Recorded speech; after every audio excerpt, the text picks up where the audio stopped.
तमाम नाजरीन को डॉक्टर फुरकान अहमद कुरैशी का सलाम। इस हफ्ते का कॉलम हफीज़ सेंटर में आतिशज़दगी है।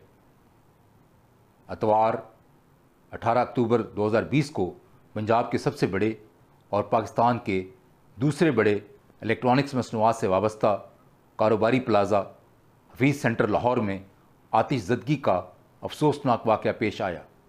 ये आग सुबह 6:15 बजे के लगभग इस प्लाज़ा की दूसरी मंजिल में वाक़या एक रिपेयरिंग वर्कशॉप में शॉर्ट सर्किट के बाइस लगी, जिसने देखते ही देखते बाकी मांदा मंजिलों को भी अपनी लपेट में ले लिया। रेस्क्यू 1122 को इतला दी गई, जिसने फायर ब्रिगेड, पाकिस्तान नेवी, ज़िले इंतज़ामिया, लाहौर पुलिस, फायर फाइटर्स और रेंजर्स की मदद से 10 घंटों की मुसलसल कोशिशों के नतीजे में बड़ी मुश्किल से आग पर काबू पाया। इस खौफनाक आतिशज़दगी से 300 दुकानें मुकम्मल तौर पर जल गईं और 1000 से ज़ायद दुकानें इस आग से मुतासर हुईं। इलेक्ट्रॉनिक्स में मोबाइल फ़ोन्स, लैपटॉप, फाजिल पुर्ज़ाजात और उससे मुतल्लिक़ा मसनूआत काबिल ज़िक्र हैं। इलेक्ट्रॉनिक्स का ये सामान जो इस आतिशज़दगी से खाकस्तर हुआ, उसके नुकसान का सही अंदाज़ा लगाना अगरचे मुश्किल है, लेकिन इसमें कोई शक नहीं कि उनकी मालियत करोड़ों नहीं बल्कि अरबों रुपए है। छुट्टी के रोज़ प्लाज़ा बंद होने की वजह से कोई जानी नुकसान नहीं हुआ। अलबत्ता 25 मज़दूर जो छत पर काम कर रहे थे, उन्हें बहफाजत वहाँ से निकाल लिया गया। आतिशज़दगी की खबर मिलते ही बहुत से दुकानदारों ने अपनी मदद आप के तहत बेसमेंट और ग्राउंड फ्लोर से किसी हद तक सामान को निकाला। कारोबारी हजरात जिनका करोड़ों रुपए का नुकसान हुआ, वो धाड़े मार मार कर रोते रहे। हफीज़ सेंटर के 2 फ्लोर मुकम्मल जल जाने से 300 दुकानों के मालकान को नुकसान से मुराद 300 ख़ानदान का अर्श से फ़र्श या तख्त से तख्ता होने का मिसदाक है। आग ऐसी लगी कि बुझाई न गई, आग ऐसी लगी कि बुझाई न गई, ऐसी रूठी किस्मत के मनाई न गई।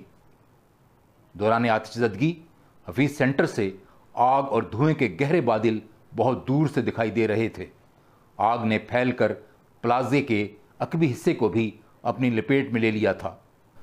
आग के फैलने की बुनियादी वजह इलेक्ट्रॉनिक्स का सामान, यूपीएस की बैटरियां, प्रिंटिंग इंक्स, एयर कंडीशनर्स के कंप्रेसर्स और दीगर प्लास्टिक के सामान जो इंतहाई वोलाटाइल था, वक्फे वक्फे से होने वाले धमाकों के साथ आग के फैलाव का मुहर्रक साबित हुआ। अगरचे इस आग पर 10 से 14 घंटों की मुसलसल कोशिशों से काबू पा लिया गया, लेकिन इस आतिशज़दगी से जहां अरबों रुपए का माली नुकसान हुआ, वहां हज़ारों अफराद बेरोज़गार और उनके ख़ानदान मुतासर हुए। अब दिल है मकाम बेकसी का, अब दिल है मकाम बेकसी का, यूं घर न तबाह हो किसी का।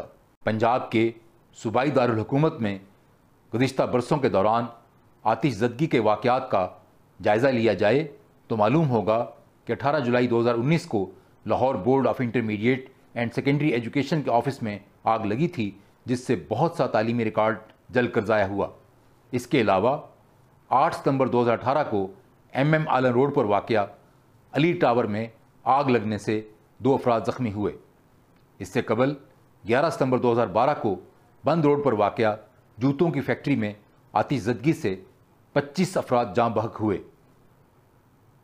आज से कमोबेश 20-22 बरस कबल हफीज़ सेंटर के बिल मुकाबल प्लाज़ा पेस्ट में आतिशज़दगी से करोड़ों रुपए मालियत का नुकसान हुआ और एक शख्स लिफ्ट में फंस जाने से हलाक हुआ था। गुज़िश्ता सदी में सन 80 की दहाई में माल रोड पर वाक़या पेनोरामा सेंटर में भी आग लगने का वाक़या पेश आ चुका है। माजी में एजल्टन रोड पर वाक़या LDA प्लाज़ा भी आतिशज़दगी के हादसे का शिकार हुआ। आतिशज़दगी के इन तमाम वाक़यात के बुनियादी महरक़ात में शॉर्ट सर्किट, अमले की गफलत और बरकी रौ के नाक़स व फरसूदा तफसीली इंतज़ामात को शुमार किया जा सकता है। वापडा के हर पोल से जहाँ मकानात और दुकानात को बरकी रौ सप्लाई की जा रही हो, वहाँ 20 लेस्को मीटर नस्ब होते हैं, जिन पर बिजली के तार मकड़ी के जालों की सूरत बेहंगम अंदाज में लटकते हुए देखने वालों का मुंह चढ़ा रहे होते हैं। بجلی کے یہ لٹکتے تار کسی بھی حادثے کا سبب بن سکتے ہیں۔ المیہ یہ ہے کہ لاہور کے 15 سے 20 برس پرانے شاپنگ مالز، پلازا جات اور کثیر المنزلہ عمارات جدید حفاظتی انتظامات سے لیس نہیں ہیں، جن میں بنیادی کردار جدید سینسرز کی تنصیبات کو حاصل ہے۔ ایک زمانہ تھا جب ہمارے petrol pumps, filling stations, railway station, airport, ہسپتال اور دیگر رش والے مقامات پر آگ بجھانے والے آلات دیواروں کے ساتھ نصب ہوتے تھے۔ اس کے علاوہ لوہے کے سٹینڈ پر سرخ رنگ ریت کی بالٹیاں لٹکتی دکھائی دیا کرتی تھیں۔ ہم نے روایتی کلاسیکی اطوار ترک کر دیے اور جدید سہولیات سے آراستہ انداز بھی اختیار نہ کیے۔ اس کا نتیجہ عیاں ہے۔ ضرورت اس امر کی ہے تمام گنجانہ آباد علاقوں میں برقی رو کے ترسیلی نظام کو جدید خطوط پر استوار کیا جائے، کثیر المنزلہ عمارات میں جا بجا سینسرز اور سموک ڈیٹیکٹرز کی تنصیب کو یقینی بنایا جائے، فائر ایکسٹنگوشرز، سینڈ یا سلیکیٹ سے متعلقہ جدید آگ بجھانے والے آلات کی فوری دستیابی کا مناسب بندوبست کیا جائے، ورنہ ایسی صورتحال نہ ہو کہ ہم کو جگہ سکینہ کسی حادثے کی گونج، ہم کو جگہ سکینہ کسی حادثے کی گونج، اپنے نصیب اپنی طرح محو خواب تھے۔ کالم پڑھنے کے لیے ڈسکرپشن میں دیے گئے لنک کو کلک کریں۔ اگر آپ کو کالم پسند آئے تو اس ویڈیو کو لائک اور شیئر کریں اور اپنی رائے سے بھی آگاہ کریں۔ سبو پبلیکیشن سے منسلک رہنے کے لیے ہمارے یوٹیوب چینل کو سبسکرائب کریں۔ اپنا خیال رکھیے گا۔ اللہ نگہبان۔